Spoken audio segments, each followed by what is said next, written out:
Bonjour à tous, aujourd'hui on va voir un nouveau télescope. Donc on a déjà vu Hubble dans une précédente vidéo et aujourd'hui on va étudier le télescope ALMA.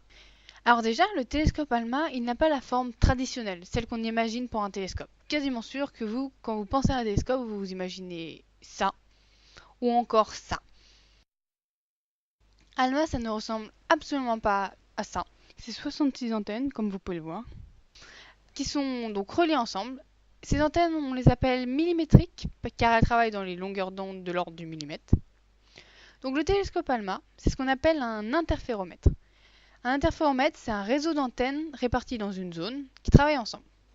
D'ailleurs, on peut remarquer que si on traduit l'acronyme d'ALMA, ça donne en français Grand réseau d'antennes millimétriques d'Atacama. Mais on peut se poser cette question.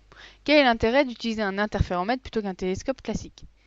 En fait, plus on observe dans les grandes longueurs d'onde, plus la résolution, c'est-à-dire le nombre de détails, est faible.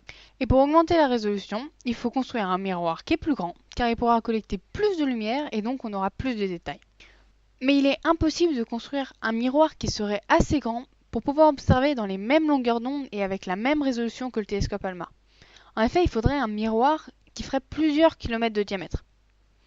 L'avantage d'un interféromètre, c'est donc que la résolution ne dépend pas de la taille du miroir. Non, elle dépend de la distance qui sépare les antennes. Plus la distance est grande et meilleure est la résolution. Dans le cas d'ALMA, les antennes peuvent s'espacer jusqu'à 16 km. Et elles sont aussi mobiles, c'est-à-dire que les astronomes peuvent les bouger en fonction des observations qu'ils veulent.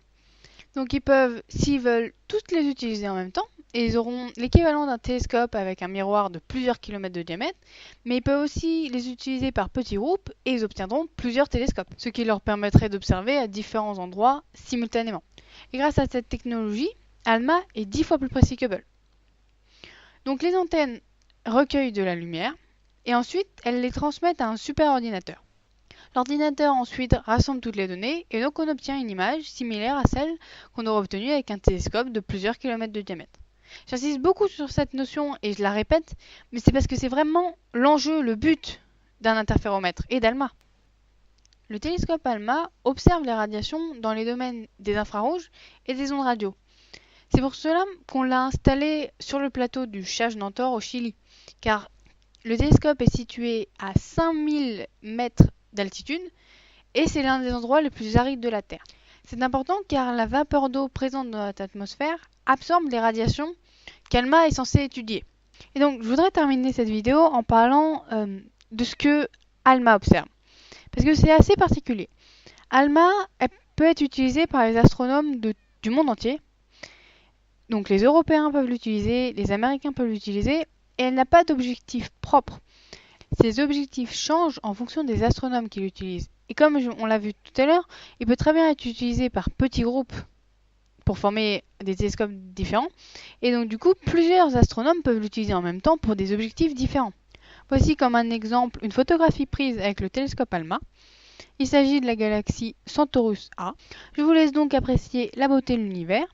Je vous conseille d'aller voir les vidéos sur les télescopes et l'interférométrie si vous souhaitiez approfondir ce sujet. Et je vous conseille aussi la vidéo sur Hubble car elle traite d'un télescope bien plus courant et bien plus connu. N'hésitez pas à vous abonner pour de nouvelles vidéos.